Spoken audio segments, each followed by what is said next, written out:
Hello everyone, my name is Naval Musyafa, and right now I will try to explain you guys about formal and informal English in grammar for EAP. But before we start, and just for your information, I will be using an informal form, and so sorry if I have a bad grammar and sorry if I have a bad pronunciation, but I will do my best. So before we go into the deep material, let's take a look to the overview first. In EAP, the difference between formal and informal English can be seen clearly in these four things, such as grammar rules, tone, vocabulary choice, and also sentence focus. These aspects determine whether a sentence is acceptable in academic writing or not. And first, let's start with grammar structure. And I have give you an example of the grammar structure in informal and informal English. Informal English often uses construction such as don't or can.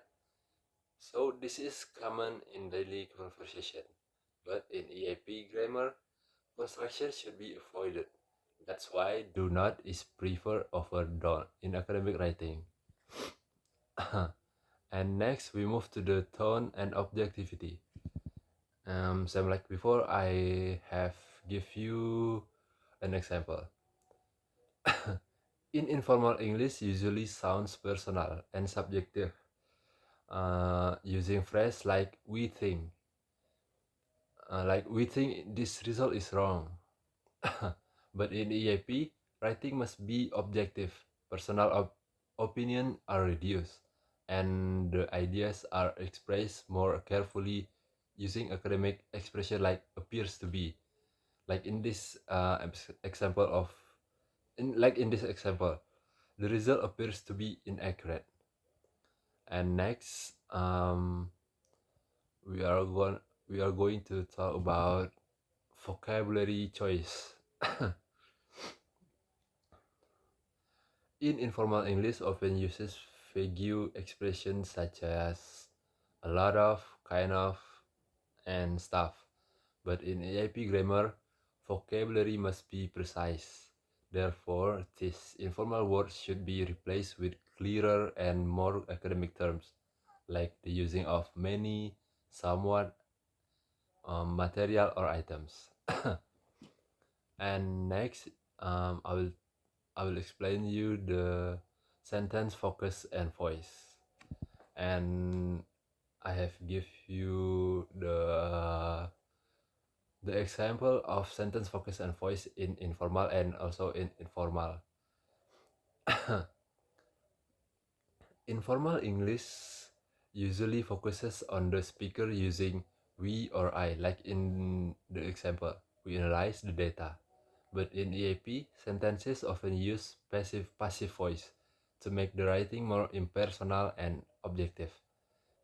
This helps emphasize the action or result, not the writer. And next, I will tell you guys about why the formal English is required in EAP. So, formal English is required in EAP because it shows academic credibility. It makes idea clearer, more precise, and more objective. And most importantly, it follows academic writing standards expected in essays, papers, and also thesis. The conclusion is informal English is natural in daily communication, but it is not suitable for academic writing. In EAP grammar, formal English is mandatory. Understanding this difference will help you write more effective and acceptable academic text. And that's all for me. I hope you guys understand, and thank you for your attention. Thank you. Thank you. Thank you.